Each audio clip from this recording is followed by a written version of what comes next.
Civil and political rights are arguably the first ones that will come up if you ask a random person on the street, what human rights are, what specific rights he or she can think about. Indeed, if we look also at the rise of the human rights movement, the rise of the global discourse of human rights, which I discussed in a previous video, then we think really about core civil and political rights, such as the freedom from slavery or the prohibition of inhumane and degrading treatment. As a consequence, a lot what I will explain here, and I try to be brief, will not come as a particular surprise to you. That being said, I do want to go through the International Covenant on Civil and Political Rights from 1966 and to the various chapters also briefly, in order to give you a short overview of what rights we are actually speaking about when we talk of civil and political rights. So let's break down the categories even further and start with what we might call physical integrity rights, and that's indeed what Chapter 9 of the textbook addresses. So Articles 6, 7, and 8 of the ICCPR, which are about the right to life, the prohibition of torture and inhumane degrading treatment, and the freedom from slavery. It's obvious here that these rights have a strong negative obligations component, although, for example, or when it comes to the right to life, not a completely limitless one where there's no derogation possible. In fact, the ICCPR is allowing, in principle, for there to be a capital punishment. Now, even if we can say that it's quite crucial that the state refrains from such conduct as is put down Article 6, 7, and 8,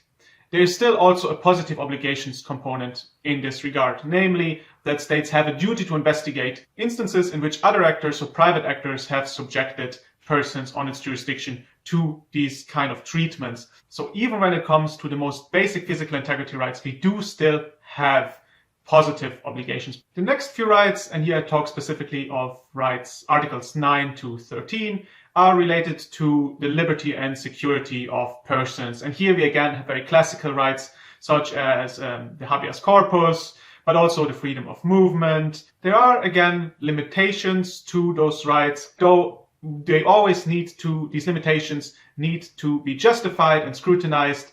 based on the things that we've talked about in the live session. So really whether they are put down in law, whether they are pursuing a right goal, whether they're necessary to pursue a goal related, for example, to public health, public morale, order, and so on and so forth, and whether they are proportionate. Next, we have due process rights, including obviously the right to a fair trial, and obviously also the very important principle of legality for criminal convictions, and also the fact that all persons are equal before the law. Article 14 in particular, if you look at it, is quite extensive and outlines what the right to a fair trial in a criminal context entails. And that's obviously things such as being infirmed in due time, having legal representation, and so on and so forth. We can see here in particular when it comes to the right to a fair trial that a classical civil right actually entails very extensive positive obligations on the part of the state to create a functioning judicial system that can accommodate all these specific points made in Article 14. Fourth, we have a whole range of civil liberties, starting with Article 17,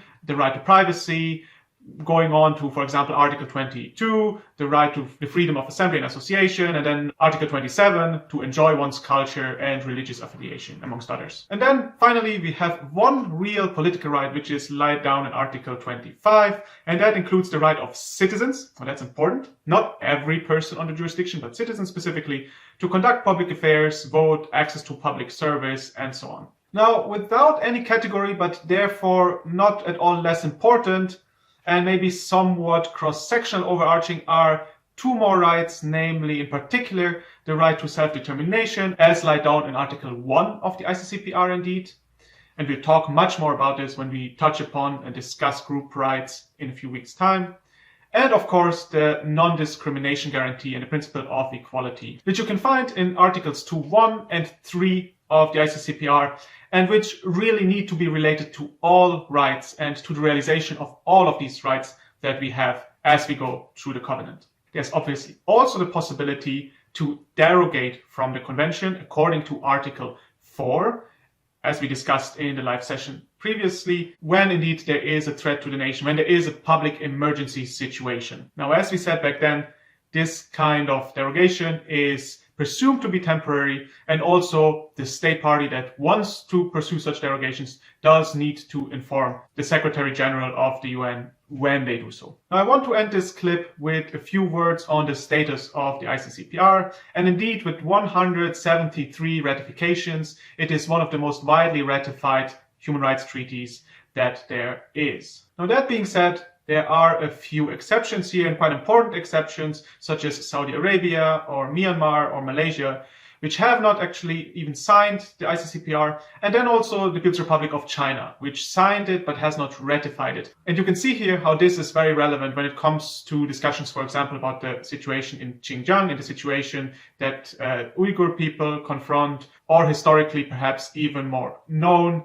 the question surrounding the province of Tibet. This concludes this second video on civil and political rights. I will now move on to the third one, where I discuss in particular the prohibition of torture and inhumane and degrading treatment as one that is falling in this category.